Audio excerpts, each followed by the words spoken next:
30,000 रुपए तो आपने रिजर्व में से निकाल लिए, बचे 24,000 रुपीज, तो वो पार्टनर को जेब से देने पड़ेंगे। अब मतलब अब यहां पर आपका जो इन्वेस्टमेंट है उसकी मार्केट वैल्यू बढ़ गई है, और कितने से बढ़ गई है? 6,000 से बढ़ गई है बेटा।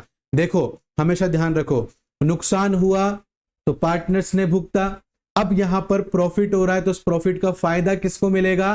पार्टनर को ही मिलेगा। ठीक है, रिजर्व्स में प्रोविडेंट फंड को छोड़कर सभी रिजर्व्स यहां पर बांट लिए जाते हैं among the existing partner. Cases कुछ भी हो सकता है। हेलो बच्चों, तो कैसे हैं आप सब? मेरा नाम है शाहरुख खान और स्वागत करता हूं मैं आप सभी का हमारे इस YouTube प्लेटफॉर्म पे जिसका नाम है FMI करियर इंस्टीट्यूट। तो बच्चों, आज की क्लास के अंदर हम चेंजिंग प्रॉफिट शेयरिंग रेशियो का एक और रिजर्व लेने जा रहे हैं जिसका नाम है इन्वेस्टमेंट फ्लक्चुएटिंग रिजर्व। तो आज की इस क्लास के अंदर बेटा हम लोग ये देखने वाले हैं कि इन्वेस्टमेंट फ्लक्चुएटिंग रिजर्व क्यों बनाया जाता है और ये किस तरीके से इसका अकाउंटिंग हम ट्रीटमेंट करेंगे। तो देखो बेटा, जब मैं आपको एडजस्टमेंट ऑफ रिजर्व पढ़ा रहा था तो उस समय मैंने आपको रिजर्व्स के बारे में कुछ बातें बताई थी बेटा। तो बेटा एक बात को हमेशा ध्यान रखना, रिजर्व्स पीएफ के अलावा जितने भी रिजर्व्स होते हैं, अगर हम प्रॉफिट शेयरिंग रेशियो चेंज कर रहे हैं या कोई नया पार्टनर एडमिट होने वाला है या कोई पार्टनर रिटायर होने वाला है, तो इन सभी इंसिडेंट में रिजर्व्स को पहले से ही एडजस्ट कर लिया जाता है among the existing partner in their old ratio. ये ही बहुत इंपॉर्टेंट बात है। रिजर्व के अंदर सबसे पहले जो इंपॉर्टेंट बात है वो यही इंपॉर्टेंट बात है एडजस्टमेंट की। बच्चों को अक्सर कई बार पता ही नहीं रहता है कि जब हम प्रॉफिट शेयरिंग रेशियो चेंज करते हैं या कोई नया पार्टनर एडमिट होता है या रिटायर होता है, तो ऐसे कौन कौन से अकाउंट्स हैं जिनको बनाया जाता है, जिनमें कौन कौन से टॉपिक्स हैं उनको एडजस्ट किया जाता है। तो इसलिए बेटा हम एक एक पॉइंट लेकर समझ रहे हैं और हमारा ये जो दूसरा पॉइंट है ये रिजर्व्स का है।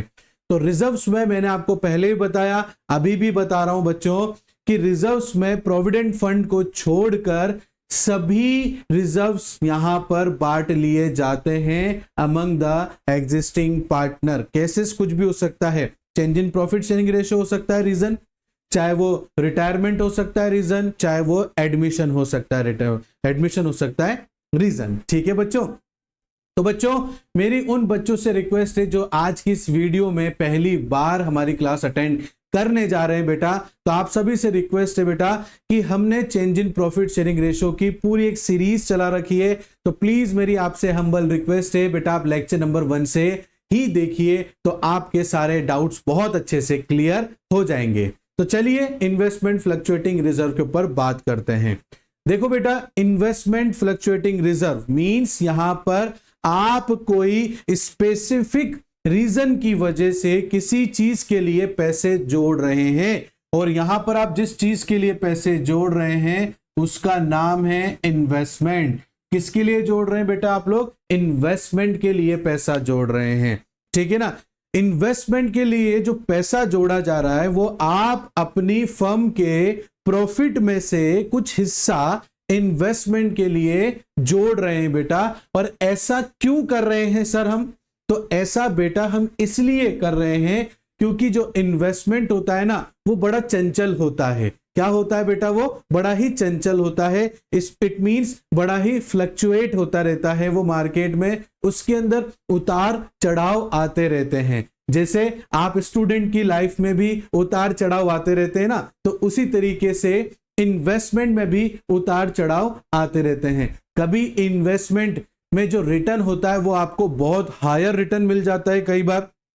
कई बार ऐसा देखने को मिला है जितना पैसा इन्वेस्ट किया है वो तक भी रिकवर नहीं होता है, बल्कि जेब से और पैसा लग जाता है उस लॉसेस को कवर करने में। तो इन्वेस्टमेंट में अच्छे और बुरे दिन दोनों ही होते हैं। इज दैट क्लियर बेटा? तो एक समझदार बिजनेसमैन की पहचान ही यही है कि वो अपने अच्छे दिन के साथ साथ बुरे दिन को भी साथ में लेते हुए चले। जब वो अपने बुरे दिन को साथ में लेकर चलेगा तो वो थोड़ा सा पॉजिटिव हो जाएगा, अपने इन्वेस्टमेंट को लेकर कि कहीं कभी अगर मेरा इन्वेस्टमेंट की मार्केट में वैल्यू डाउन हो गई तो कहीं उसकी वजह से मेरे बिजनेस पर कोई इंपैक्ट ना पड़े, कोई असर ना पड़े, कोई बुरा असर ना पड़े मेरे बिजनेस पे। इसीलिए मैं क्या करूंगा, जो भी प्रॉफिट कमाऊंगा उसमें से कुछ हिस्सा इन्वेस्टमेंट के लिए, उन बुरे दिनों के लिए रख लेता हूं एक रिजर्व के रूप में, कि जब अगर कंपनी वो अपना बुरा फ्रेज अगर फेस करे तो वो सारा लॉस जो है वो रिजर्व्स में से निकालकर मेंटेन कर लिया जाए, एडजस्ट कर लिया जाए, ताकि कोई भी फाइनेंशियल क्राइसिस एक बिजनेस को झेलनी ना पड़े बेटा। इसी वजह से हम लोग इन्वेस्टमेंट फ्लक्चुएटिंग रिजर्व को मेंटेन करते हैं बेटा।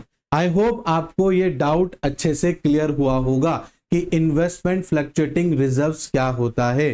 तो इन्वेस्टमेंट मैंने आपको समझाया बेटा, रिजर्व्स मतलब आप जानते हैं, फ्लक्चुएटिंग मतलब अप एंड डाउन, ठीक है ना, ये इन्वेस्टमेंट फ्लक्चुएटिंग रिजर्व्स कहलाता है बेटा। आई होप समझ में आया होगा। तो चलो बेटा, ये इन्वेस्टमेंट फ्लक्चुएटिंग रिजर्व भी क्या करता है ना, अलग अलग अपने रूप लेकर आता है और उस अलग अलग रूप से हमें एडजस्टमेंट करना है, हमें अकाउंटिंग ट्रीटमेंट करना है बेटा। तो ऐसे करीबन 5 अलग अलग प्रकार के केसेस हैं जिसमें अलग अलग तरीके से इन्वेस्टमेंट फ्लक्चुएटिंग रिजर्व के अंदर ट्रीटमेंट होगा। अब वो कैसे अकाउंटिंग ट्रीटमेंट होगा बेटा, उसके बारे में हम पूरी जानकारी अब इस क्लास के अंदर लेने वाले हैं। तो बेटा सबसे बेस्ट है कि हम उसको थ्योरी से कवर ना करके हम उसको जो है एक प्रैक्टिकल क्वेश्चन से कवर करें। तो आई थिंक आपके जो डाउट्स हैं वो चाहे कोई एंट्री से रिलेटेड आपके डाउट हो सकते हैं बेटा, वो चाहे तो आपके किसी भी प्रकार के कोई भी डाउट हो सकते हैं, तो उन डाउट को हम क्लियर कर सकते हैं बेटा। इज दैट क्लियर बेटा? तो चलो देखते हैं। तो देखो सबसे पहले तो डेफिनेशन देख लेते हैं, क्या कह रही है डेफिनेशन हमसे। This reserve is created out of firm's profit to meet the fall in the market value of investment at the time of change in profit sharing ratio। बिल्कुल सही बात है। देखो जो भविष्य को देखकर चलेगा वही सुखी रहेगा। इज दैट क्लियर बेटा? आप बिजनेस कर रहे हो बेटा, तो बिजनेस में दोनों ही पहलू हैं, अच्छा भी है और बुरा भी है। तो जब अच्छा चले तो बुरे को नहीं भूलना चाहिए, बुरे भी आ सकता है, तो उससे पहले से ही आप तैयार रहो ताकि आपके बिजनेस पर इंपैक्ट नहीं पड़ेगा। अब मैंने जो इन्वेस्टमेंट अपने बिजनेस में कर रखा है, तो मैं जो भी उससे प्रॉफिट कमाऊंगा ना बच्चों, उसका एक छोटा सा पार्ट अपने रिजर्व इन्वेस्टमेंट के लिए रख लूंगा, ताकि कल को कोई भी मार्केट वैल्यू में मेरे इन्वेस्टमेंट में डाउनफॉल आए ना, तो उसका असर मेरे बिजनेस में नहीं पड़ना चाहिए। क्यों? क्योंकि मैं उस जगह जितना लॉस होगा उस लॉस को मैं अपने रिजर्व से मेंटेन कर लूंगा बेटा। ठीक है, तो चलो क्वेश्चन देखते हैं। देखो एक क्वेश्चन है, बड़ा क्वेश्चन है, ठीक है ना, कि PQR 3 पार्टनर्स हैं जिनका प्रॉफिट शेयरिंग रेशियो 3:2:1 है। इन तीनों पार्टनर ने डिसाइड किया है कि ये भविष्य में जो है, भविष्य कौन सा, 1 अप्रैल 2017 में ये अपना जो प्रॉफिट शेयरिंग रेशियो है वो बराबर कर लेंगे, इक्वल कर लेंगे, 50-50% कर लेंगे। इज दैट क्लियर बेटा? ठीक है ना।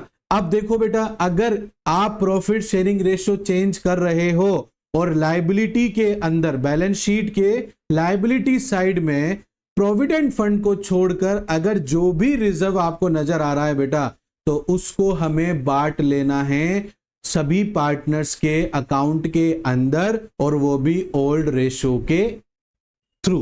इज दैट क्लियर बेटा? बट बेटा जनरल रिजर्व अगर होगा ना, तो वो एज इट इज ऐसे कैसे हम बांट लेंगे बेटा, क्योंकि वो जनरल रिजर्व है, वो रिजर्व किसी भी एक स्पेसिफिक चीज को क्लेरिफाई नहीं कर रहा है। जनरल मतलब जनरल ऐसे ही मेंटेन कर रहे हैं, कभी किसी चीज में काम पड़ जाएगा तो इस रिजर्व में से लेकर हम उस काम को बिजनेस का कर लेंगे, पड़ा तो कर लेंगे, नहीं पड़ेगा तो नहीं करेंगे, जबरदस्ती नहीं है। ठीक है, बट अगर आप कोई स्पेसिफिक रिजर्व मेंटेन कर रहे हो, जैसे वर्कमैन कंपनसेशन रिजर्व मेंटेन कर रहे हो या इन्वेस्टमेंट फ्लक्चुएटिंग रिजर्व मेंटेन कर रहे हो बेटा, तो यहां पर आप लोगों की जिम्मेदारी बनती है कि अगर आप प्रॉफिट शेयरिंग रेशियो चेंज कर रहे हैं तो रिजर्व तो बंटना ही है सभी पार्टनर्स के बीच में। बट बेटा उससे पहले आप ये देख लो कि जिसके लिए हमने ये रिजर्व मेंटेन किया था, क्या उसको इसकी नीड तो नहीं है? अगर नीड नहीं है तो आप बांट लीजिए। अगर नीड है तो फर्स्ट प्रायोरिटी जिस चीज के लिए रिजर्व मेंटेन किया है वो फर्स्ट प्रायोरिटी है, उसमें से, उस रिजर्व में से उसकी नीड को पूरा करो। अगर कुछ बच जाए तो आप अपने एज अ पार्टनर वो सारा रिजर्व लेकर जा सकते हो घर पे बेटा, अदरवाइज कई बार जेब से भी देना पड़ जाता है। इज दैट क्लियर बेटा? तो यहां पर भी आपको लायबिलिटी साइड में इन्वेस्टमेंट फ्लक्चुएटिंग रिजर्व नजर आ रहा है बेटा 30,000 रुपीज का, और आपने जो इन्वेस्टमेंट किया हुआ है वो करीबन 5 लाख रुपीज का किया हुआ है। आपने 5 लाख रुपीज का इन्वेस्टमेंट किया है और आपने रिजर्व में 30,000 रुपए रख रखे हैं कि अगर कोई लॉसेस हो जाता है तो हम क्या क्या कर सकते हैं। इज दैट क्लियर बच्चों? आ रही मेरी बात समझ में आप लोगों को? तो देखो बेटा, पहला केस है, देखो लिख रखा है show the accounting treatment account the following under the following alternative cases. Case number 1, if there is no other information. मान लीजिए, क्या माने सर? मान लो जब आप प्रॉफिट शेयरिंग रेशियो चेंज कर रहे हो उस टाइम पर इन्वेस्टमेंट फ्लक्चुएटिंग रिजर्व का क्या करना है उसके लिए आपने देखा तो इन्वेस्टमेंट ना तो आपका डाउन हुआ ना ही आपका अपर हुआ, मींस 5 लाख का 5 लाख है। तो उस केस में क्या करोगे? आपके इन्वेस्टमेंट को रिजर्व की नीड नहीं है, क्योंकि इन्वेस्टमेंट ना तो डिक्रीज हुआ ना ही इंक्रीज हुआ, वो स्टेबल का स्टेबल है। मतलब जैसे इसके अकॉर्डिंग अगर हम देखें तो 5 लाख रुपए का 5 लाख रुपए ही है, ना ही वो 5 लाख से 4.5 लाख हुआ, ना ही वो 5 लाख से 5.5 लाख रुपए हुआ, मीन जितना है उतना ही रहेगा। ठीक है, तो ऐसे केसेस में आपको कोई जानकारी नहीं दे रखी तो हम यही मानेंगे कि जो इन्वेस्टमेंट की वैल्यू वो सेम है।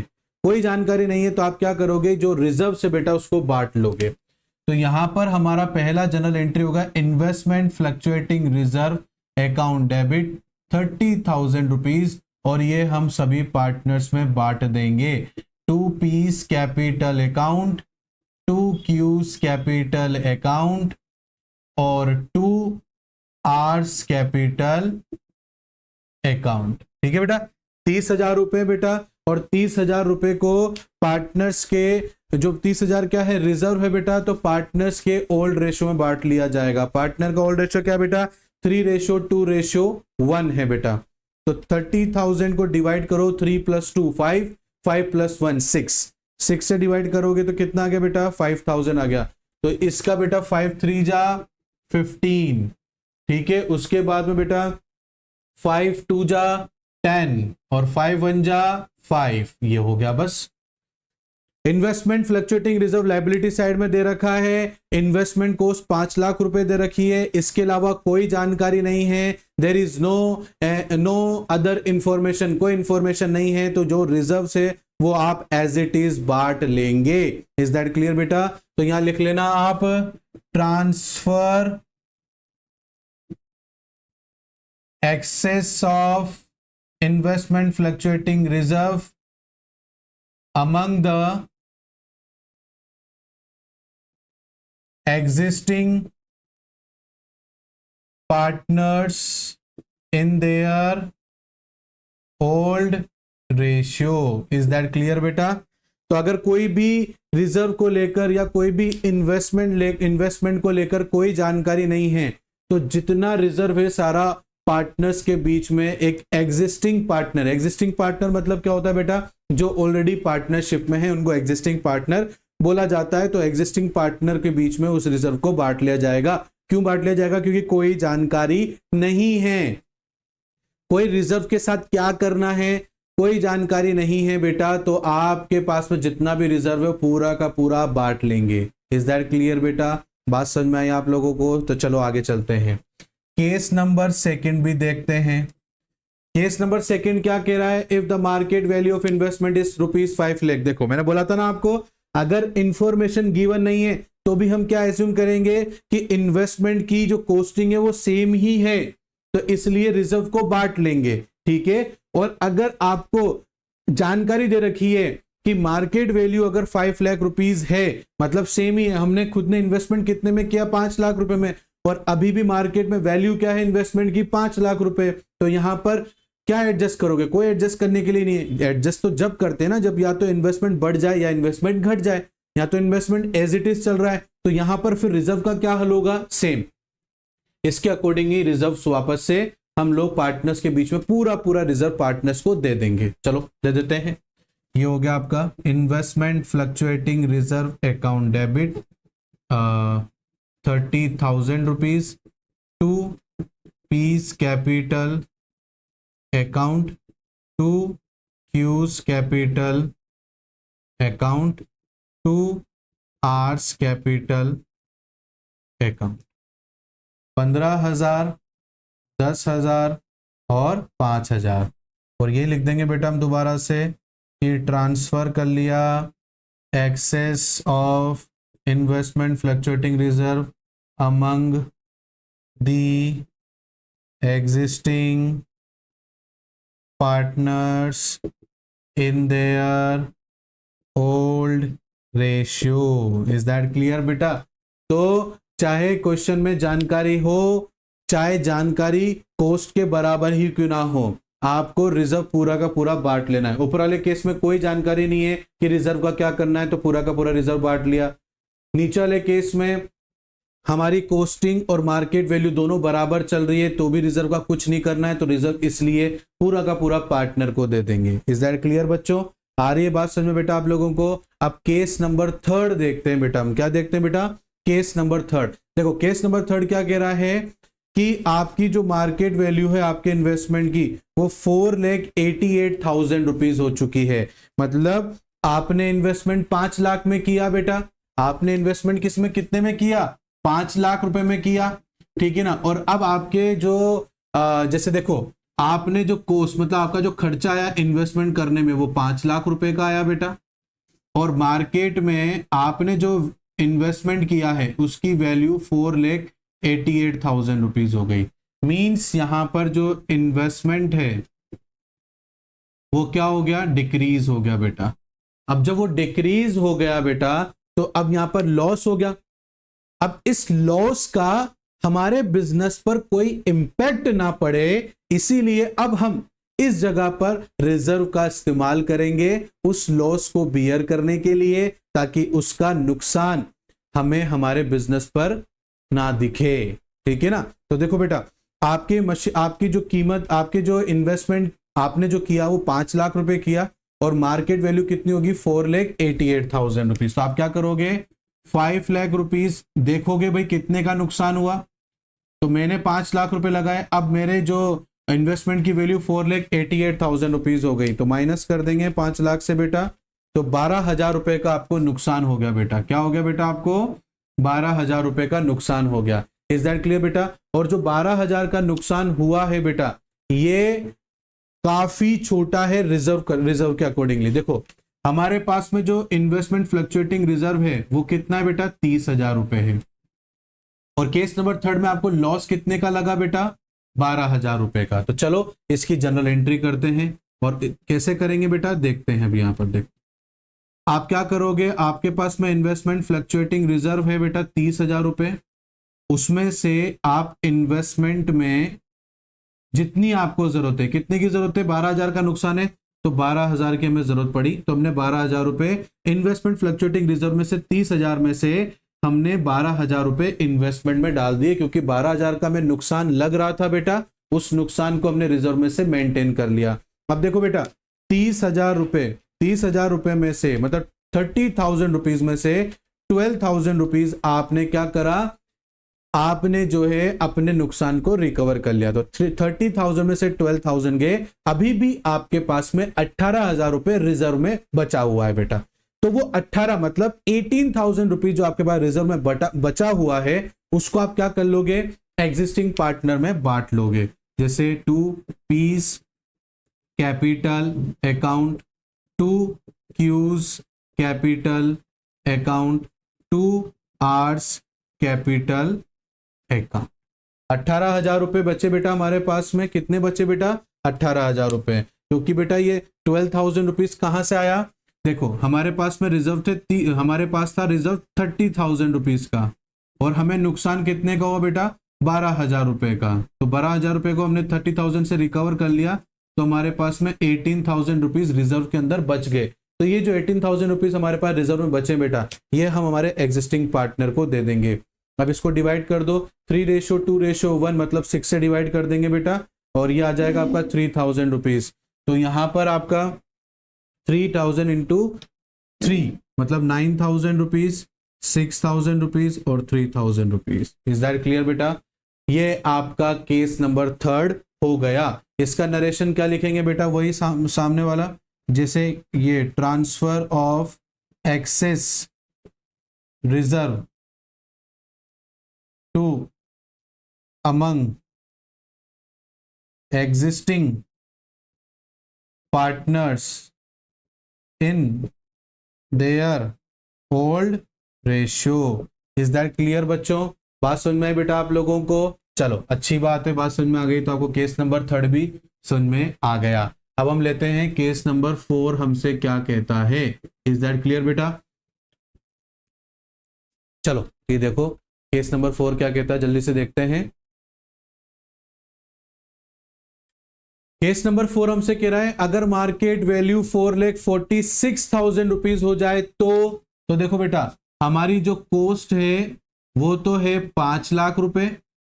अब वो बोल रहा है कि जो मार्केट वैल्यू है आपके इन्वेस्टमेंट की वो हो गई है 4,46,000 रुपीज। कितनी हो गई बेटा? 4,46,000 रुपीज अब आपकी वैल्यू हो चुकी है। इज दैट क्लियर बेटा? मींस कितने का डिफरेंस, कितने का नुकसान हो रहा है? क्योंकि पहले 5 लाख रुपए का आपने इन्वेस्टमेंट किया, अब आपके इन्वेस्टमेंट की जो वैल्यू है वो घटकर 4,46,000 रुपीज हो गई है बेटा।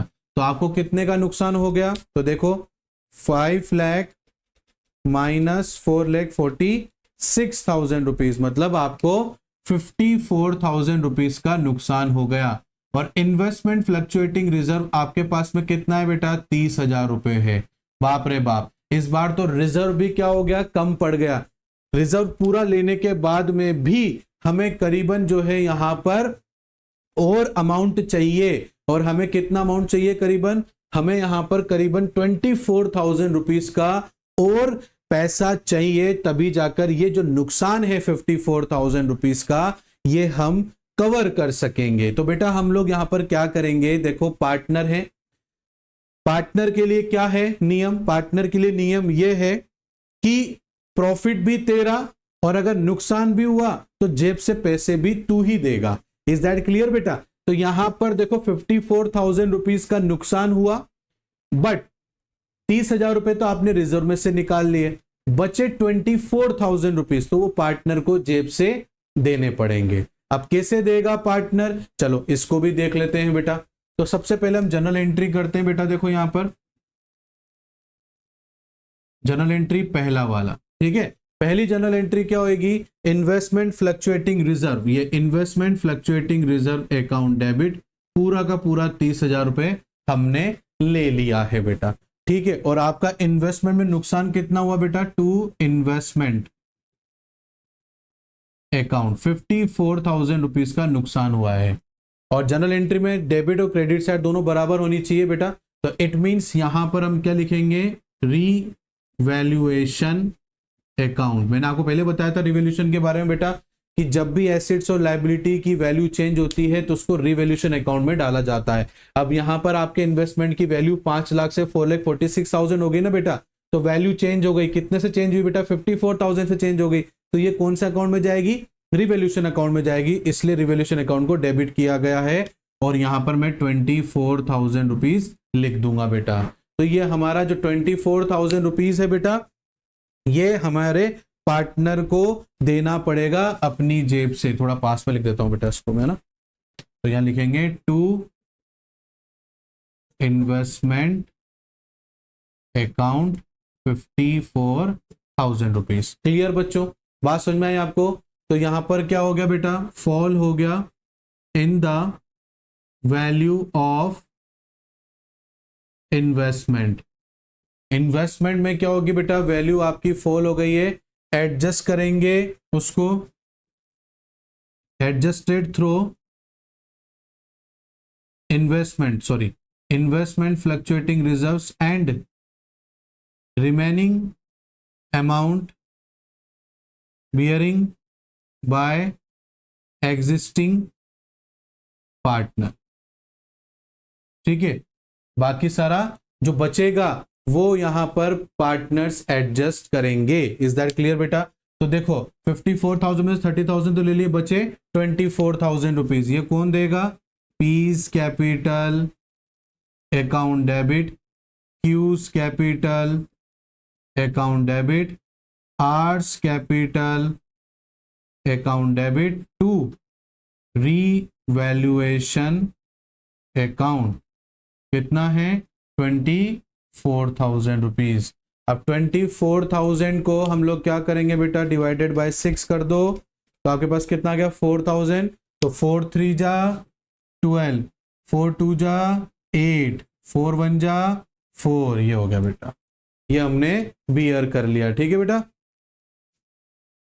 लॉस ऑन रीवैल्यूएशन, ठीक है, ये लॉस हो गया मैं रीवैल्यूएशन के दौरान में। इज दैट क्लियर बेटा? यहां तक मेरी बात समझ में आई ना आप लोगों को? तो यहां पर क्या समझ में आया आपको कि पूरा का पूरा जितना है रिजर्व में से ले लिया, उसके बाद भी अगर कुछ बचा तो वो लॉस के रूप में सभी पार्टनर्स को अपने एग्जिस्टिंग शेयर होल्डर, अपने एग्जिस्टिंग प्रॉफिट शेयरिंग रेशियो में से देना पड़ेगा। ठीक है ना, नुकसान हुआ है तो देना तो पड़ेगा। इज दैट क्लियर बच्चों? यहां तक मेरी बात समझ में आ रही है आप लोगों को? चलो लास्ट वाला केस देखते हैं। देखा लास्ट वाला केस हमसे क्या बोलता है। कोई तो केस हमारे लिए खुशियां लेकर आओ। हाँ, तो देखो लास्ट वाला देखते हैं, शायद हो सकता है कि कुछ अच्छा हो बिजनेसमैन के लिए। देखो लिख रखा है केस नंबर 5 में, if the market value of investment is ₹5,06,000 rupees. मतलब अब यहां पर आपका जो इन्वेस्टमेंट है उसकी मार्केट वैल्यू बढ़ गई है, और कितने से बढ़ गई है? 6,000 से बढ़ गई है बेटा। देखो हमेशा ध्यान रखो, नुकसान हुआ तो पार्टनर्स ने भुगता, अब यहां पर प्रॉफिट हो रहा है तो उस प्रॉफिट का फायदा किसको मिलेगा? पार्टनर को ही मिलेगा। ठीक है ना बेटा? अब वो कैसे करेंगे? तो देखो यहां पर 5,06,000 रुपीज का मैं, देखो हमारी जो ये केस नंबर 5 है शायद, है ना? हाँ 5 है, ये केस नंबर 5 है बेटा हमारा। हमारी जो इन्वेस्टमेंट की कॉस्टिंग है बेटा वो 5 लाख रुपए थी। ठीक है, और हमारी जो मार्केट वैल्यू में इसको शॉर्ट फॉर्म में MV लिख रहा हूं बेटा, वो हो गई है 5,06,000 रुपीज। मतलब यहां पर हमें क्या हो गया बेटा? 5,06,000 माइनस 5 लाख रुपीज, ये मतलब 6,000 का हमें क्या हो गया है? प्रॉफिट हो गया है। इज दैट क्लियर बेटा? आपके पास में इन्वेस्टमेंट फ्लक्चुएटिंग रिजर्व भी है 30,000 रुपए। तो अब क्या करें बेटा? हमें तो प्रॉफिट भी हो गया सर, अब क्या करें इस केस में? तो बेटा सबसे पहले तो आप क्या करो, जनरल एंट्री के अंदर जो आपका रिजर्व है उसको बांट लो। तो हमारे पास पहला इन्वेस्टमेंट फ्लक्चुएटिंग रिजर्व है बेटा, डेबिट 30,000 रुपए का, इसको सभी पार्टनर्स में बांट लिया जाएगा। ये रिजर्व तो किसी काम का नहीं, क्योंकि हमारा तो जो इन्वेस्टमेंट है वो खुद ही बहुत सारा प्रॉफिट हमें दे रहा है बेटा। तो इस रिजर्व को क्या करेंगे? इसकी कोई नीड ही नहीं है इन्वेस्टमेंट को, तो इन्वेस्टमेंट को नीड नहीं है तो ये हम बांट लेंगे हमारे एग्जिस्टिंग में। तो वही 15, 10 और 5 इसमें वैल्यू आ जाएगी। 15,000 ये, 10,000 ये और 5,000 ये। ठीक है बेटा? तो यहां लिख देना आप transfer excess reserve in their old ratio. Is that clear बेटा? दूसरी एंट्री क्या है? दूसरी एंट्री क्या है बेटा? सबसे पहले आप प्रॉफिट बांटने से पहले ये बताओ कि आपको प्रॉफिट हुआ है। तो देखो बेटा लॉस हुआ था तो रिवॉल्यूशन डेबिट हो गया था। ठीक है ना? और अब प्रॉफिट होगा तो रिवॉल्यूशन क्रेडिट हो जाएगा। क्या हो जाएगा? क्रेडिट हो जाएगा। तो आप यहां पर क्या लिखेंगे? Investment account debit to revaluation account. अभी तो आप ऐसे याद रख लो बेटा कि लॉस होगा तो रिवॉल्यूशन डेबिट हो जाएगा और प्रॉफिट होगा तो रिवॉल्यूशन अकाउंट क्रेडिट हो जाएगा। बट जब हम रिवॉल्यूशन का अकाउंट बनाएंगे ना, तो मैं वहां आपको पूरा डिटेल में समझाऊंगा कि कैसे प्रॉफिट की सिचुएशन आती है रिवॉल्यूशन में और कैसे लॉस की सिचुएशन आती है बेटा। ठीक है, अब आपको यहां पर क्या हुआ बेटा? 5,06,000 रुपीज की मार्केट वैल्यू और आपकी कॉस्टिंग है 5 लाख रुपए, मतलब 6,000 रुपए का आपको क्या हो गया बच्चों? प्रॉफिट हो गया। क्या हो गया बेटा? आपको 6,000 रुपए का प्रॉफिट हो गया। तो value of investment brought up to market value, value of investment brought up to market value, मतलब वैल्यू बढ़ चुकी है बेटा। ठीक है, अब ये ट्रांसफर हो चुका है बेटा। अब आपने रिवॉल्यूशन अकाउंट में कोई भी एसेट्स और लायबिलिटी में नुकसान या फायदा कुछ भी होता है तो सबसे पहले उसको रिवॉल्यूशन अकाउंट में ट्रांसफर करेंगे, देन उसके बाद में पार्टनर से या तो लिया जाएगा या पार्टनर को दिया जाएगा। अब ये प्रॉफिट की सिचुएशन है तो यहाँ पार्टनर को दिया जाएगा, तो मैं यहाँ क्या लिखूंगा, revaluation account debit 6,000 rupees to P's capital account to Q's capital account और टू आर्स कैपिटल अकाउंट। ठीक है बेटा, 6,000 रुपीज है, 6 से ही डिवाइड करेंगे तो यहां पर 1,000, तो मतलब ये 3,000 रुपीज, 2,000 रुपीज और 1,000 रुपीज ये आपका आ जाएगा बेटा। और लिख देंगे transfer of revaluation profit among existing partners. Clear बेटा, आई बात समझ में आप लोगों को? तो ये था हमारा रिजर्व का ये हमारा इन्वेस्टमेंट फ्लक्चुएटिंग रिजर्व का ये 5 केसेस थे बेटा, और ये 5 अलग अलग तरीके से काम करते हैं, आपने देखा होगा। आई होप आपको बहुत अच्छे से ये सभी केसेस समझ में आए होंगे बेटा। तो इसी तरीके से अब आज की क्लास को हम करते हैं यहाँ पर ब्रेक, मिलते हैं नए टॉपिक के साथ हमारी नई क्लास के अंदर। तब तक इसी तरीके से मेहनत करते रहिए, हार्डवर्क करते रहिए। कोई भी डाउट आए बेटा तो नीचे स्क्रीन पर नंबर चल रहे हैं, प्लीज वहां पर हमसे डायरेक्टली कांटेक्ट करके आप अपने डाउट को क्लियर कर सकते हैं बेटा। आज की क्लास आपको अगर अच्छी लगी हो बेटा तो आप सबसे हम्बल रिक्वेस्ट है बेटा, प्लीज वीडियो को लाइक जरूर करना, अपने दोस्तों के साथ शेयर करना और सब्सक्राइब करना तो बिल्कुल मत भूलना बेटा। और कमेंट भी अच्छे बॉक्स से, कमेंट भी हमारे बॉक्स से भर दीजिए अच्छे से, तभी आपको मिलते हैं अब हम नेक्स्ट क्लास में। तब तक के लिए thank you and bye bye बेटा।